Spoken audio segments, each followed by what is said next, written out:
ಪಂಚಶೀಲದಿಂದ ಮನಸ್ಸನ್ನ ಪಳಗಿಸಬಹುದು ಎಂದು ಬೆಂಗಳೂರಿನ ಅಕ್ಕ IAS ಅಕಾಡೆಮಿ ಸಂಸ್ಥಾಪಕರು ಡಾಕ್ಟರ್ ಶಿವಕುಮಾರ್ ಅವರು ಮಾತನಾಡಿ ತಿಳಿಸಿದರು. ಭಾರತೀಯ ಬೌದ್ಧ ಮಹಾಸಭಾ ಬೀದರ್ ವತಿಯಿಂದ ಹಮ್ಮಿಕೊಳ್ಳಲಾದ ಧಮ್ಮ ಪ್ರವಚನ ಕಾರ್ಯಕ್ರಮದಲ್ಲಿ ವಿಶೇಷ ಸ್ಪೀಕರ್ ಆಗಿ ಮಾತನಾಡುತ್ತಾ ಮನಸ್ಸನ್ನ ಪಳಗಿಸಲು ದೃಷ್ಟಿ ಸರಿಗೊಳಿಸಬೇಕು, ಸರಿಯಾಗಿ ಮಾತಾಡಬೇಕು, ಚುಚ್ಚಿ ಮಾತಾಡಬಾರದು, ವ್ಯಂಗ್ಯವಾಗಿ ಮಾತನಾಡಬಾರದು, ಯಾರ ಬಗ್ಗೆಯೂ ಹೀಯಾಳಿಸಬಾರದು. ಎಲ್ಲ ಮಹಾಪುರುಷರು ಈಗಾಗಲೇ ಅವರವರ ಶೈಲಿಯಲ್ಲಿ ಈ ಎಲ್ಲ ಅಂಶಗಳನ್ನು ಹೇಳಿಕೊಟ್ಟಿದ್ದಾರೆ, ಸಾರಿ ಹೋಗಿದ್ದಾರೆ. ಅವರು ಸಾರಿದ ಅಂಶಗಳನ್ನು ತಮ್ಮ ತಮ್ಮ ಜೀವನದಲ್ಲಿ ಅಳವಡಿಸಿ ಪಾಲಿಸಬೇಕಾಗಿದೆ ಎಂದು ತಿಳಿಸಿದರು. ಅವಶ್ಯಕತೆ ಇದ್ದಲ್ಲಿ ಅವಶ್ಯಕ ವಿಷಯಗಳ ಕುರಿತಾಗಿ ಮಾತ್ರ ಮಾತನಾಡಬೇಕು. ಒಂದು ಮಾತಿನಿಂದ ಜೀವನ ಸುಧಾರಿಸಲೂಬಹುದು, ಅದೇ ಮಾತಿನಿಂದ ಜೀವನ ಹಾಳಾಗಲೂಬಹುದು. ಸರಿಯಾದ ಕರ್ಮ ಗ್ರಹಿಕೆ ಮುಖ್ಯ ಪಾತ್ರ ವಹಿಸುತ್ತದೆ ಎಂದು ತಿಳಿಸಿದರು. ಅಷ್ಟಾಂಗ ಮಾರ್ಗಗಳನ್ನು ಬುದ್ಧರು ನಮ್ಮೆಲ್ಲರಿಗೂ ತಿಳಿಸಿಕೊಟ್ಟಿದ್ದಾರೆ. ಅದನ್ನು ನಾವುಗಳು ನಮ್ಮ ಜೀವನದಲ್ಲಿ ಅನುಸರಿಸಬೇಕು. ಯಾರು ಬುದ್ಧರು ನೀಡಿದ ಅಷ್ಟಾಂಗಗಳನ್ನು ಅನುಸರಿಸುವುದಿಲ್ಲವೋ ಅವರು ಅಜ್ಞಾನಿಗಳಿಗೆ ಸಮ ಎಂದರು. ಈ ಶರೀರ ನಾಜೂಕಿನಂತೆ, ಪ್ರಜ್ಞೆ ಎಂಬ ಆಯುಧದಿಂದ ಕಾಪಾಡಿಕೋ ಎಂಬುದು ಬುದ್ಧರ ಅಭಿಪ್ರಾಯವಾಗಿದೆ ಎಂದು ಹೀಗೆ ತಮ್ಮ ಮಾತಿನುದ್ದಕ್ಕೂ ಕೂಡ ಬುದ್ಧರ ತತ್ವ ಸಿದ್ಧಾಂತಗಳನ್ನು ಸಂದೇಶಗಳನ್ನು ಸಾರಿದ್ದಾರೆ. ಇದೇ ವೇಳೆ ಕಾರ್ಯಕ್ರಮ ಉದ್ದೇಶಿಸಿ ಮುಖಂಡರಾದ ವಿಠಲ್ ಸ್ಪಾಗಿ ಅವರು ಕೂಡ ಮಾತನಾಡಿದರು. ಈ ವೇಳೆ ರಾಜ್ಕುಮಾರ್ ಗುನ್ನಳ್ಳಿ ಹಾಗೂ ಸೂರ್ಯಕಾಂತ್ ಸಿಂಗೆ ಅವರು ಮಾತನಾಡಿ ಬೌದ್ಧ ಧಮ್ಮದ ತತ್ವ ಸಿದ್ಧಾಂತಗಳನ್ನು ಜನ ಮಾನಸಕ್ಕೆ ಮುಟ್ಟುವ ಪ್ರಯತ್ನವೇ ಈ ಧಮ್ಮ ಪ್ರವಚನದ ಕಾರ್ಯಕ್ರಮದ ಉದ್ದೇಶವಾಗಿದೆ. ಹಾಗಾಗಿ ಜನಮನ್ನಕ್ಕೆ ಮುಟ್ಟುವ ಹಾಗೆ ಇಲ್ಲಿ ವಿಷಯಗಳನ್ನು ಮಂಡನೆ ಮಾಡಲಾಗ್ತಾ ಇದೆ. ಮಾರ್ಚ್ 1ರವರೆಗೂ ಈ ಧಮ್ಮ ಪ್ರವಚನ ಕಾರ್ಯಕ್ರಮ ಜರುಗಲಿದ್ದು ಹೆಚ್ಚಿನ ಸಂಖ್ಯೆಯಲ್ಲಿ ಯುವಕ ಯುವತಿಯರು, ಮುಖ್ಯವಾಗಿ ವಿದ್ಯಾರ್ಥಿಗಳು ಹಾಗೂ ಎಲ್ಲ ಹಿತಚಿಂತಕರು ಧಮ್ಮ ಪ್ರವಚನ ಕಾರ್ಯಕ್ರಮದಲ್ಲಿ ಭಾಗಿಯಾಗಿ ಆಲಿಸಬೇಕು ಎಂದು ಈ ಮೂಲಕ ಮನವಿ ಮಾಡಿದರು. ಈ ವೇಳೆ ವೇದಿಕೆ ಮೇಲೆ ಪೂಜ್ಯ ಬಂತೆ ಜ್ಞಾನಸಾಗರ್, ಪೂಜ್ಯ ಬಂತೆ ಧಮ್ಮಕೀರ್ತಿ, ಶಿವಕುಮಾರ್ ಸದಾಫುಲ್ಲೆ ಅವರು ಸೇರಿದಂತೆ ಬೌದ್ಧ ಅನುಯಾಯಿಗಳು ಉಪಸ್ಥಿತರಿದ್ದರು. ಭೂಮಿ ತೂಕದ ಹೆಜ್ಜೆಯನ್ನಿಟ್ಟು ನಗುತ್ತಾ ಮೈತ್ರಿಯ ಭಾವವ ತೊಟ್ಟು ಬುದ್ಧ ಬಂದರು ನಮ್ಮ ಊರಿಗೆ ಸಮ್ಮಾಸಂ, ಬುದ್ಧ ಬಂದರು ನಮ್ಮ ಕೆರೆಗೆ.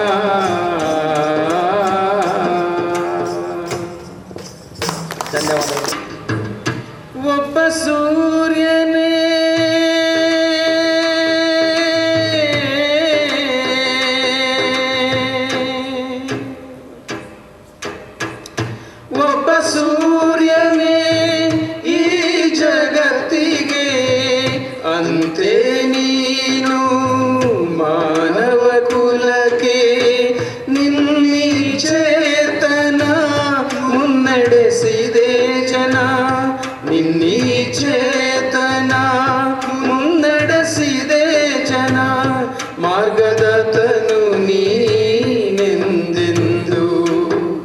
ಮಾಯಾನಂದಂ ಶರಣಂ ಬುದ್ಧಂ ಧಮ್ಮಂ ಸುಂದರಂ, ಬುದ್ಧಂ ಧಮ್ಮಂ ಸುಂದರಂ. ಇನ್ನೊಂದೇನು ಅಂದರೆ ಸ್ವತಃ ಬಿಕ್ಕುಗಳಾದವರು ಮತ್ತು ಬೌದ್ಧ ತತ್ವನ ಗಂಭೀರವಾಗಿ ಅಳವಡಿಸಿಕೊಂಡವರು ಧ್ಯಾನದಲ್ಲಿ ನಿರತರಾಗುವುದು ಮತ್ತು ತಮ್ಮ ಮನಸ್ಸಿನ ಉನ್ನತಿಯನ್ನು ಅಂದರೆ ತಾವು ಕೂಡ ಎನ್ಲೈಟನ್ ಆಗಲಿಕ್ಕೆ ಅಥವಾ ಅರ್ಹಂತರಾಗಲಿಕ್ಕೆ ಸಾಧನೆ ಮಾಡ್ತಕ್ಕಂಥದ್ದು, ಇದು ಒಂದು ಬೌದ್ಧರ ಒಂದು ಶಿಕ್ಷಣದ ಕ್ರಮದ ಒಂದು ಭಾಗವಾಗಿತ್ತು. ಆ ವಿಷಯಕ್ಕೆ ನಾನೀಗ ಬರ್ತೀನಿ. ಅದು ತುಂಬ ಮುಖ್ಯ, ಮೊದಲನೇದಕ್ಕಿಂತ ಇದು ತುಂಬ ಮುಖ್ಯ ಮತ್ತು ಇದು ವೆರಿ ವೆರಿ ಇನ್ಡೆಪ್ತ್ ಆಗಿ ಇದನ್ನು ನಾವು ಚರ್ಚೆ ಮಾಡಬೇಕಾಗುತ್ತೆ. ಹೇಗೆ ಮಾಡಲಾಗ್ತಾ ಇತ್ತು, ಏನನ್ನು ಬುದ್ಧರು ಫೋಕಸ್ ಮಾಡ್ತಾಯಿದ್ರು ಅಂತ. ಸೊ ತಮಗೆಲ್ಲ ಗೊತ್ತಿರೋ ಹಾಗೆ ಗೌತಮ ಬುದ್ಧರು ನಮ್ಮ ಮನಸ್ಸಿನ ಒಂದು ಪರಿಶುದ್ಧತೆಗೆ ಮತ್ತು ಮಾತಿನ ಪರಿಶುದ್ಧತೆಗೆ ಮತ್ತು ದೇಹದ ಪರಿಶುದ್ಧತೆಗೆ ಒತ್ತು ಕೊಟ್ಟು ಮಾತಾಡಿದ್ದಾರೆ. Purity of body, purity of speech ಮತ್ತು ಪ್ಯೂರಿಟಿ ಆಫ್ ಮೈಂಡ್ ಅಂತ ಅದರ ಬಗ್ಗೆ ಹೆಚ್ಚು ಮಾತಾಡಿದ್ದಾರೆ. ಸೊ ಮನಸ್ಸನ್ನು ಅವರು ಒಂದು ಹೊಲ ಅಥವಾ ಒಂದು ಜಮೀನು ಅಂತ ಕರೆದಿದ್ದಾರೆ. ಅಲ್ಲಿ ಆವಾಗವಾಗ ಕಳೆಗಳು ನಮಗೆ ಬೇಡವಾದಂಥ ಕಸ ಎಲ್ಲವೂ ಕೂಡ ಬೆಳೆಯುತ್ತೆ. ಆ ಕಸವನ್ನು ನಾವು ಬೆಳೆಯಲಿಕ್ಕೆ ಬಿಟ್ಟರೆ ಅಲ್ಲಿ ಫಸಲನ್ನ ಬೆಳೆಯೋಕ್ಕೆ ಆಗಲ್ಲ. ನಿಮಗೆ ಕಳೆಗಳು ಹೆಚ್ಚು ಸ್ಪೇಸನ್ನು ಆಕ್ಯುಪೈ ಮಾಡ್ಕೊಬಿಟ್ರೆ ಹೊಲದಲ್ಲಿ, ಆಗ ನೀವು ಜೋಳ ಬೆಳೆಯೋಕ್ಕಾಗಲ್ಲ, ಭತ್ತ ಬೆಳೆಯೋಕ್ಕಾಗಲ್ಲ, ರಾಗಿ ಇದೇ ಯಾವುದೇ ಕಬ್ಬು ಏನು ಬೆಳೆಯೋಕ್ಕಾಗಲ್ಲ. ಹಾಗಾಗಿ ಆ ಮನಸ್ಸನ್ನು ಪರಿಶುದ್ಧಗೊಳಿಸುವಂಥ, ಆ ಕಳೆಗಳನ್ನು ತೆಗೆದುಹಾಕುವಂಥ, ಆ ಕಳೆಗಳು ಬೆಳೆಯದಂತೆ ತಡೆಯುವಂಥ ಕೆಲಸಕ್ಕೆ ಬುದ್ಧರು ಹೇಳ್ತಾರೆ. ಹೇಗೆ ನೋಡಿ, ತಮಗೆಲ್ಲ ಐಡಿಯಾ ಇದೆ, ಇದ್ರ ಬಗ್ಗೆ ನಿಮಗೆ ಗೊತ್ತೂ ಇದೆ. ಸಾಮಾನ್ಯವಾಗಿ ನಮ್ಮ ಮನಸ್ಸು ಆವಾಗವಾಗ ಡಿಸ್ಟರ್ಬ್ ಆಗುತ್ತೆ. ಯಾವುದರಿಂದ ಡಿಸ್ಟರ್ಬ್ ಆಗುತ್ತೆ? ನಾವು ಏನನ್ನಾದರೂ ನೋಡಿದಾಗ, ಸೊ ರೂಪದಿಂದ ಡಿಸ್ಟರ್ಬ್ ಆಗುತ್ತೆ. ನಾವು ಏನಾದರೂ ಮೂಸಿದಾಗ, ಗಂಧದಿಂದ ಆದರೂ ಕೇಳಿಸಿಕೊಳ್ಳುವಾಗ, ಸೊ ಶಬ್ದದಿಂದ ಡಿಸ್ಟರ್ಬ್ ಆಗುತ್ತೆ.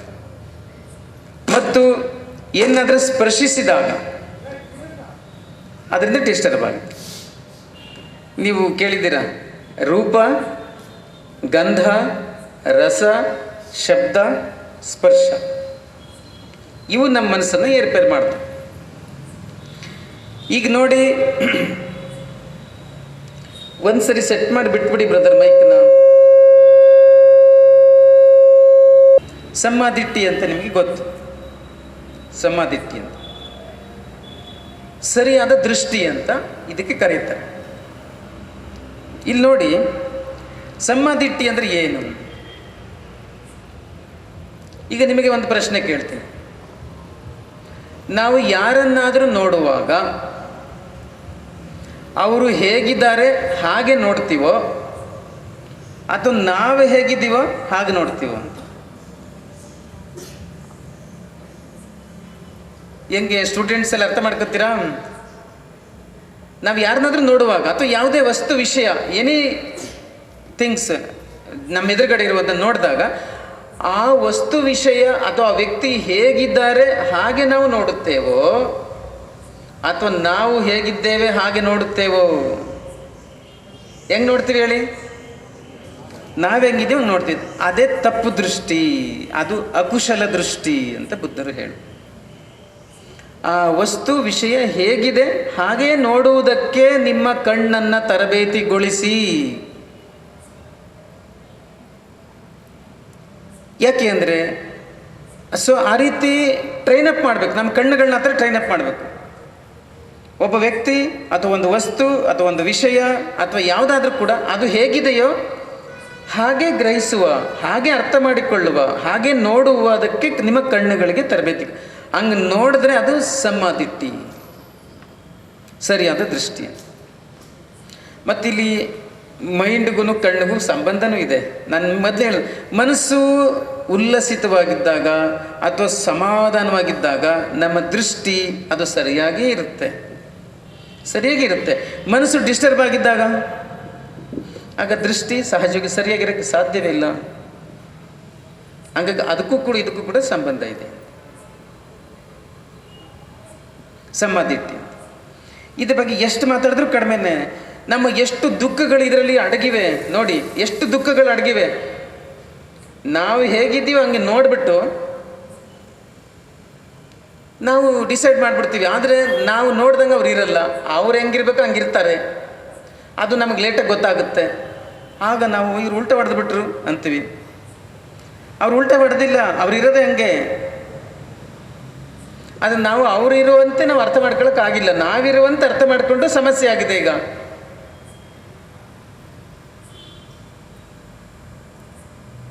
ಹಂಗಾಗಿ ಸಮಾಧಿ ಸರಿಯಾಗಿ ಕುಶಲ ದೃಷ್ಟಿಯಿಂದ ನೋಡುವುದು. ಕುಶಲ ದೃಷ್ಟಿಯಿಂದ ಅಂದರೆ ಮನಸ್ಸು ಸಮಾಧಾನವಾಗಿರಬೇಕು ಮತ್ತು ವಸ್ತು ವಿಷಯಗಳು ಹೇಗಿದೆಯೋ ಹಾಗೆ ಗ್ರಹಿಸಬೇಕು.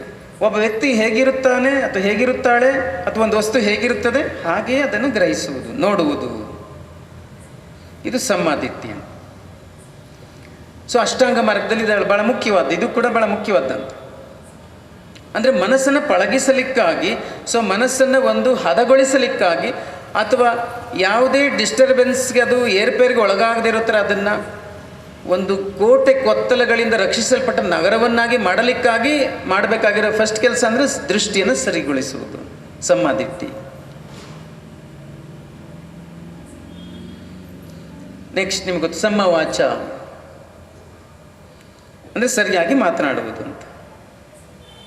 ಸರಿಯಾಗಿ ಮಾತನಾಡುವುದು ಅಂದರೆ ಏನು? ಅದ್ರ ಬಗ್ಗೆ ಬುದ್ಧರು ತುಂಬ ಹೇಳಿದ್ದಾರೆ. ನೀವು ಅಂದರೆ ಚುಚ್ಚು ಮಾತಾಡದೇ ಇರೋದು, ಕೆಟ್ಟ ಮಾತಾಡದೇ ಇರೋದು, ನಿಂದಿಸದೇ ಇರೋದು ಅಂತೆಲ್ಲ ಕೇಳಿದ್ದೀರಾ. ನೀವು ಬಸವಣ್ಣವ್ರದ್ದು ನುಡಿದರೆ ಮುತ್ತಿನ ಹಾರದಂತಿರಬೇಕು, ನುಡಿದರೆ ಮಾಣಿಕ್ಯದ ದೀಪ್ತಿ ಅಂತಿರಬೇಕು, ನುಡಿದರೆ ಸ್ಫಟಿಕದ ಸಲಾಕಿ ಅಂತಿರಬೇಕು, ಇವೆಲ್ಲ ಕೇಳಿದ್ದೀರಾ ನೀವು. ಆ ಮಾತಿನ ಬಗ್ಗೆ ದೊಡ್ಡ ದೊಡ್ಡವರು ಎಷ್ಟೊಂದು ತಲೆ ಕೆಡಿಸ್ಕೊಂಡಿದ್ದಾರೆ ಅಂದರೆ ಆಶ್ಚರ್ಯ ಆಗುತ್ತೆ.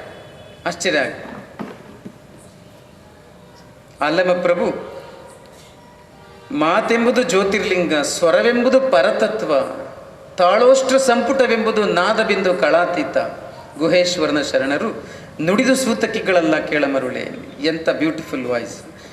ಗುಹೇಶ್ವರನ ಶರಣರು ಅನ್ನೆಸೆಸರಿ ಮಾತನಾಡಿ, ತಪ್ಪು ಮಾತನಾಡಿ ಅವರು ಮೈಲಿಗೆ ಆಗುವುದಿಲ್ಲ. ಅವರು ಸರಿಯಾಗೇ ಮಾತಾಡ್ತಾರೆ, ಇಲ್ಲಾಂದರೆ ಸುಮ್ಮನೆ ಇರ್ತಾರೆ.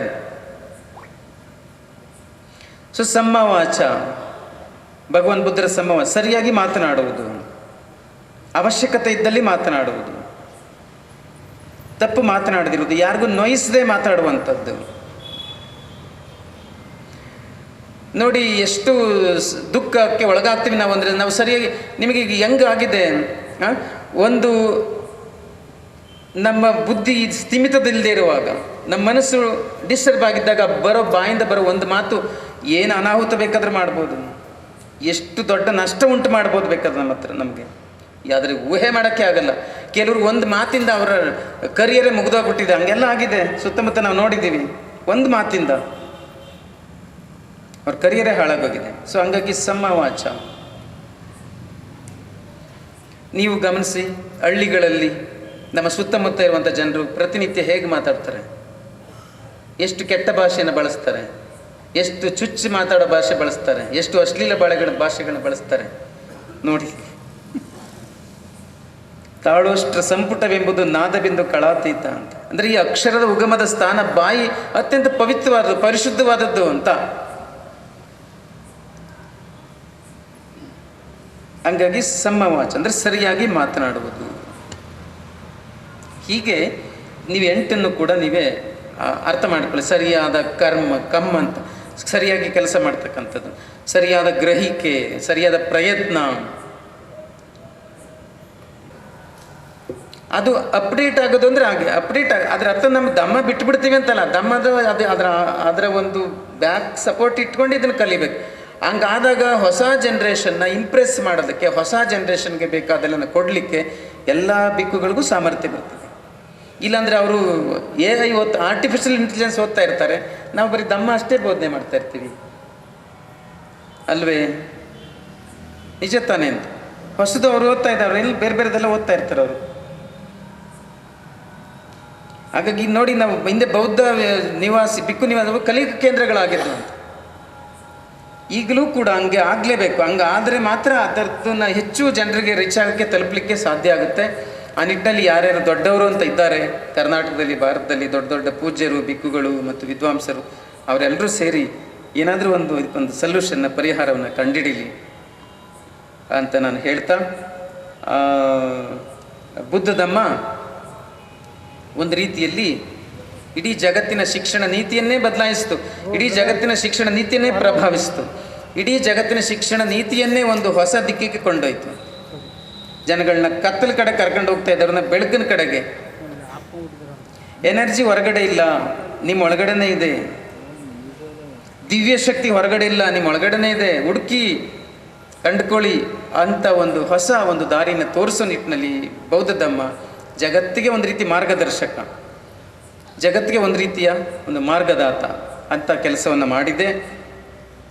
ಅದರ ಒಂದು ಲೆಗಸಿಯನ್ನು ನಾವೆಲ್ಲರೂ ಕೂಡ ಮುಂದುವರಿಸ್ಕೊಂಡು ಹೋಗಬೇಕಾದಂಥ ಅನಿವಾರ್ಯತೆ ಇದೆ ಅಂತ ಹೇಳ್ತಾ, ನನ್ನ ಸಮಯ 1 ಗಂಟೆ ಆಯಿತು ನಾನು ಮಾತಾಡಿ ಅಂತ ಅಂದ್ಕೋತೀನಿ. 1 ಗಂಟೆ ತಾವೆಲ್ಲರೂ ಕೂಡ ತುಂಬ ಪ್ರೀತಿಯಿಂದ ಕೇಳಿಸ್ಕೊಂಡಿದ್ದೀರಾ.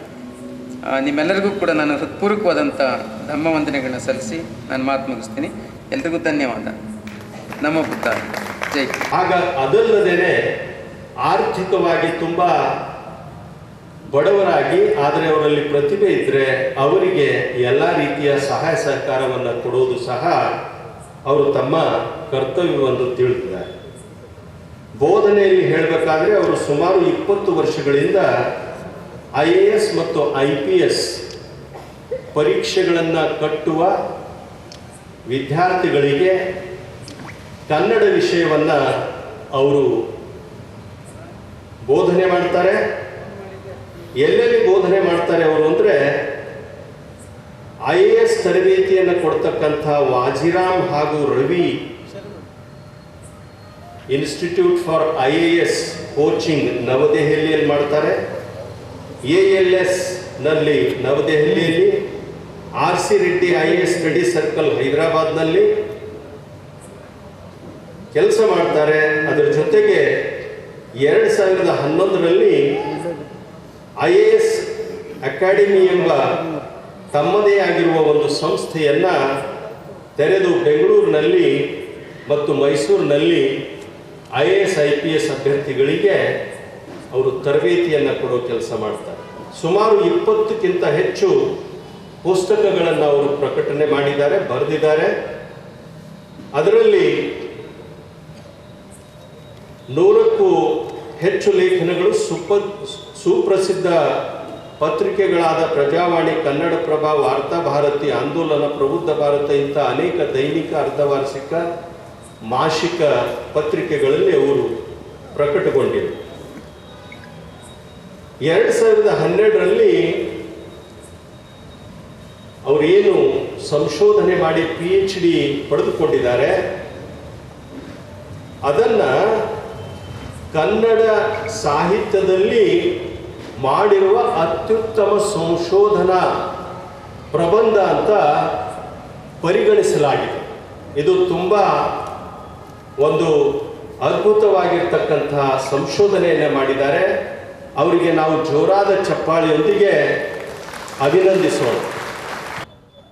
ದಿನಾಂಕ 22/2/2026ರಿಂದ 1ನೇ ಮಾರ್ಚ್ 2026ವರೆಗೆ 8 ದಿನಗಳವರೆಗೆ ಧಮ್ಮ ಪ್ರವಚನ ಕಾರ್ಯಕ್ರಮ ಆಯೋಜನೆ ಮಾಡಲಾಗಿದೆ. ಇಂದು 25ನೇ ತಾರೀಕು ಅಂದರೆ ಇವತ್ತು ಈ ಒಂದು ಕಾರ್ಯಕ್ರಮದ ದಿವ್ಯ ಸಾನ್ನಿಧ್ಯ ಪೂಜ್ಯ ಭಂತೆ ಜ್ಞಾನಸಾಗರ್, ವೈಶಾಲಿನಗರ್, ಅಣದೂರ್, ಗೌರವ ಉಪಸ್ಥಿತಿ ಪೂಜ್ಯ ಭಂತೆ ಧಮ್ಮಕೀರ್ತಿ ಹಾಗೂ ಧಮ್ಮ ಪ್ರಬೋಧನೆ ಮಾಡಲಿಕ್ಕೆ ಡಾಕ್ಟರ್ ಶಿವಕುಮಾರ್ ಸಂಸ್ಥಾಪಕರು, ಅಕ್ಕ IAS ಅಕಾಡೆಮಿ ಬೆಂಗಳೂರವರು ಇವತ್ತು ತಮ್ಮ ವಿಷಯವನ್ನು ಮಂಡನೆ ಮಾಡಿದ್ದಾರೆ. ಇದೇ ರೀತಿಯಾಗಿ 1ನೇ ತಾರೀಕುವರೆಗೆ ನಿರಂತರವಾಗಿರ್ತಕ್ಕಂಥ ಕಾರ್ಯಕ್ರಮಗಳು ನಡೀತವೆ. ಈ ಒಂದು ಕಾರ್ಯಕ್ರಮದಲ್ಲಿ ಬೌದ್ಧ ಧಮ್ಮದ ತತ್ವ ಸಿದ್ಧಾಂತಗಳು ಮತ್ತು ಪ್ರಚಲಿತ ವಿಷಯಗಳಿಗೆ ಸಂಬಂಧಪಟ್ಟ ಹಾಗೆ ಮನಗಳಿಗೆ ಮುಟ್ಟುವ ಹಾಗೆ ಅನೇಕ ವಿಷಯಗಳನ್ನು ಮಂಡನೆ ಮಾಡಲಿದ್ದಾರೆ. ಹೀಗಾಗಿ ಹೆಚ್ಚಿನ ಸಂಖ್ಯೆಯಲ್ಲಿ ಈ ಒಂದು ಕಾರ್ಯಕ್ರಮದಲ್ಲಿ ಬಂದು ಬೌದ್ಧ ಉಪಾಸಕಿಯರು, ಬುದ್ಧಿಜೀವಿಗಳು ಮತ್ತು ಸಮಸ್ತ ಚಿಂತಕರು ಹೆಚ್ಚಿನ ಒಂದು ಸಂಖ್ಯೆಯಲ್ಲಿ ಬಂದು ಈ ಕಾರ್ಯಕ್ರಮದ ಸದುಪಯೋಗ ಪಡೆದುಕೊಳ್ಳಬೇಕಾಗಿ ಈ ಮೂಲಕ ನಾನು ಮನವಿಯನ್ನು ಮಾಡ್ತೀನಿ. ನನ್ನ ಹೆಸರು ಪಡೆದುಕೊಳ್ಳುತ್ತಿದ್ದಾರೆ, ಇನ್ನೂ ಕೂಡ ಪಡೆದುಕೊಳ್ಳಬೇಕಾಗಿದೆ. ಹೀಗಾಗಿ ಹೆಚ್ಚಿನ ಸಂಖ್ಯೆಯಲ್ಲಿ ಜನರು ಬಂದು ಇದರ ಲಾಭ ಪಡೆದುಕೊಳ್ಳಬೇಕಾಗಿ ನಾನು ತಮ್ಮ ಮಾಧ್ಯಮದ ಮುಖಾಂತರ ಮನವಿಯನ್ನು ಮಾಡ್ತೀನಿ. ನನ್ನ ಹೆಸರು ರಾಜಪ್ಪ ಗುನೋಳಿಕರ್, ಭಾರತೀಯ ಬೌದ್ಧ ಮಹಾಸಭೆ ಜಿಲ್ಲಾಧ್ಯಕ್ಷ, ಬೀದರ್. ನನ್ನ ಹೆಸರು ಸಿಂಗೆ ಸೂರ್ಯಕಾಂತ್ ಅಂತ, ಭಾರತೀಯ ಬೌದ್ಧ ಮಹಾಸಭೆ ಜಿಲ್ಲಾ ಪ್ರಧಾನ ಕಾರ್ಯದರ್ಶಿ ಆಗಿದ್ದೀನಿ. ಪ್ರಸ್ತುತ ಸಮಾಜದೊಳಗೆ ಬುದ್ಧನ ವಿಚಾರಗಳು ಬಹಳ ಅವಶ್ಯಕವಾಗಿವೆ. ಬುದ್ಧನ ಧಮ್ಮ ಕೇವಲ ಧಮ್ಮ ಅಲ್ಲ, ಅದು ಮಾನವನ ಜೀವನ ಮಾರ್ಗವಾಗಿದೆ. ತಮ್ಮ ಜಂಜಾಟದಲ್ಲಿ ಸಿಕ್ಕೊಂಡಿರುವಂಥ ಮನುಷ್ಯ ಏನು ಮಾಡ್ತಾ ಇದ್ದೀನಿ ಅನ್ನೋದನ್ನೇ ಗೊತ್ತಿರಲಾರ್ದಂಗೆ ಎತ್ತೆತ್ತೋ ಹೋಗ್ತಾ ಇದ್ದಾನೆ. ಹಾಗಾಗಿ ಸರಿಯಾದ ಮಾರ್ಗವನ್ನು ತಿಳಿಸುವಂಥ ಕೆಲಸ ಧಮ್ಮದಿದೆ. ಆ ಧಮ್ಮದ ವಿಚಾರಗಳನ್ನ ತಿಳಿಸುವಂಥ ಕೆಲಸ ಭಾರತೀಯ ಬೌದ್ಧ ಮಹಾಸಭೆ ಜಿಲ್ಲಾ ಶಾಖೆ ಮಾಡ್ತಾ ಇದೆ. ಹಾಗಾಗಿ 1 ವಾರಗಳ ಕಾಲ ನಿರಂತರವಾಗಿ 22ನೇ ತಾರೀಕಿನಿಂದ ಮಾರ್ಚ್ 1ನೇ ತಾರೀಕಿನವರೆಗೆ ವಿಶೇಷವಾದಂಥ ಧಮ್ಮ ಉಪನ್ಯಾಸಕರನ್ನು ಕರೆಸಿ ಅವರುಗಳಿಂದ ಒಳ್ಳೆ ವಿಚಾರಗಳನ್ನ ತಿಳಿಸುವಂಥ ಕೆಲಸ ಇದಾಗ್ತಾ ಇದೆ.